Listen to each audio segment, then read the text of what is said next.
Now joining us on stage is Kansas head coach Lance Leipold. Coach, we'll begin with an opening statement, then we'll open up for questions for the media. If you have a question, please raise your hand. Coach? Yeah, thank you very much. It's great to be here today. I want to thank all of you. We have a great turnout of so many writers covering our conference. We greatly appreciate it. We're excited to get started this fall here in Kansas as we move into the renovated David Booth Kansas Memorial Stadium in a Week 0 game against Fresno, and we're excited to get started. All right, we'll start front row, center right. Hey, Coach. Nick Hamilton, Nightcast Media. Despite losing some talent and some leadership, how is Jalen Daniels being able to empower others around him to step up and to lead with him as well? Yeah, I said, throughout the day, get a lot of Jalen Daniels questions. You have a chance to see him, maybe meet with him today. Jalen is healthy. He's excited. The thing I love about Jalen Daniels is he's the same person he was 4 years ago. He's humble. He's hardworking. It's been an interesting road for Jalen and the Jayhawks, and when we see Jalen playing his best, I think there's not many better, that's for sure. But at the same time, as he's had to persevere through some injuries and doing the things, he has stayed the same person. He doesn't make excuses. He's been positive. He walks around with the same smile on his face, and he's never once, like I said, made an excuse or deflected anything that hasn't gone his way. And that alone is something that I know our locker room greatly respects about him, and his energy and his positivity is very, very contagious. Again, if you have a question, please raise your hand and our microphone holders will go to you. We'll go center right. Oh, here, Coach. Tyler Budge, CF Budge. I know it's never that simple in college football, but if you could bottle up one or a few things from that mid-November run you guys had last season, what would it be? Well, as we said, last year kind of hit probably before that November run is the tough start to the season. And we just didn't play our best when our best was needed.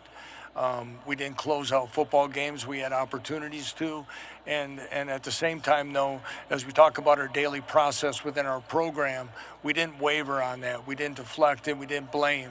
We continued to work hard. And again, our locker room did a great job. Our leaders did a great job of sticking together and working hard. And I think we found out that, once we were able to turn the corner and flip the switch, so to speak, our confidence grew and we became the team that we thought we could have been all the way. We'll go to sixth row, center left. Hey, Lance, Callis Robinette here with the Kansas City Star. You guys start off the season with a Week 0 game and then a Friday game right after that. Why was it important for you guys to start that way? Well, again, the Week 0 game was something that was on the schedule before my arrival. Again, the opportunity when you play a team that's playing at Hawaii, you get a chance to get that Week 0 game. We wanted to keep it once we saw it. It's timing up very well with the new stadium. As you know, there's a limited amount of games on in Week 0. We feel it'll be a great time and exposure for our program and our new stadium. The Friday game, again, is another opportunity to kind of play. And as we go into the third game of the year, then we have a chance for an extra day of prep. So we feel that we played a lot of our FCS opponents on a weeknight, and we felt it would be good to stay in that format. So that's what we went with. Again, if you have a question, please raise your hand. We'll go to the back, center left.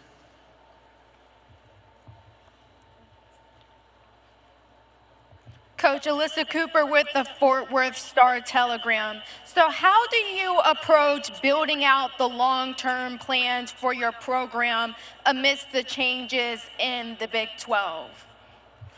Well, again, as we continue to build our program is one that we want to continue building consistency. One of the things that has kind of come up, through a national media writer is that in the last 2 seasons of portal changes is that we've had the fewest scholarship players enter the portal at Kansas, and for us, roster retention has been a big factor for us, important ingredient since our arrival, because to be quite honest, there was a lot of attrition before we arrived, and be able to keep that, that's going to be part of it. In the new rev share model, we want to be competitive again in obtaining players. We still want to be able to develop players through high school ranks, as most of us do, and of course then supplement with players through the transfer portal.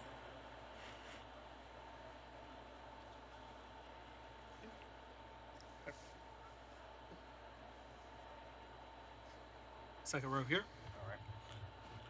Coach Lynn Harrington with Stay Alive in Power 5. How you doing today? I'm doing well. How are you? I am all right. So, last season, you lost the program's all-time leading rusher, Devin Neal. Can you say how the running back room is holding up, like with players like Daniel Highshaw, and if it's going to be one running back getting the bulk of the carries, or it's going to be a running back by committee approach? Well, first of all, Devin Neal was a special player for the University of Kansas, not just on the field but off. Being a Lawrence native, as we know, the impact of him staying in town to get his education and play his college football was special. And of course, the type of person he was, and as he moves on to the New Orleans Saints, we wish him nothing but the best. Daniel Highshaw right now is a player who's waited patiently, and honestly, much like Jalen has had a kind of bumpy road with injuries and things. But 2 years ago, before he was injured in the Iowa State game, he probably was playing as good a football as anyone we had offensively. He's got a great combination of speed and power. He's a physical back. He has good hands. He's good in pass protection. LaShawn Williams was a young man we picked up in the portal from the University of Iowa, led Iowa in recruiting 2 years ago. Again, much like Daniel, he's a powerful back, and towards the back end of spring practice, he started to get his legs back about him. I really feel confident about those two guys, sharing the loading and giving us a very good backfield along with Jalen. We'll go center left, sixth row. Yeah, Barry Trammell, Tulsa World. Yesterday, Kalani Sitake suggested a schedule with play 3 non-conference games against a team from each of the other 3 power conferences. Any chance we can get you on board with that? It's an interesting concept. I think scheduling is becoming a big topic as we transition into this playoff model that we've been going with now. I just think whatever it is, Barry, that it's more similar. We're playing the same amount of conference games, and if it's all power conference schools, again, because there's always going to be, I think we all know we're always going to compare who played who. And with the conferences being as large as they are now, we're not even going to play everybody in our conference like we used to a few years back. I think whatever gives us a better comparison, the better off we're going to be in this new world of playoff football. Okay, center right. Oliver Hayes, 24/7 Sports. I was wondering if you could speak on the offensive coordinator, Jim Zebrowski, after the debacle last season and having to weather in the storm after a rough start. Well, I'll disagree a little bit on debacle, but first of all, we were a top 10 team in rushing. We were yards per play. We ended up being a very productive offense. Did we have some hiccups? Yes, but I still think we had some productive deals, enough that Jeff Grimes was very marketable to the University of Wisconsin. So Jim Zebrowski has taken over as offensive coordinator. Jim was my first hire ever as a head football coach when he gave up a head coaching position in Division III ranks to come be the coordinator at Wisconsin Whitewater.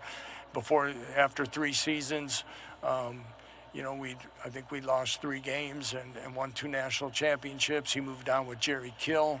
After Coach Kill stepped down, Jim ended up joining us back at Buffalo. He's been with us ever since. He understands our culture. He's been an integral part of our offense and game planning in his role as quarterbacks coach prior.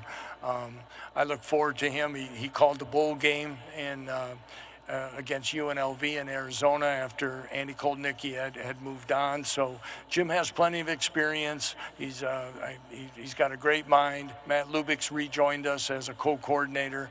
I look forward to what our offense is going to be moving forward. Coach, thank you for your time today, and good luck this season. Thank you.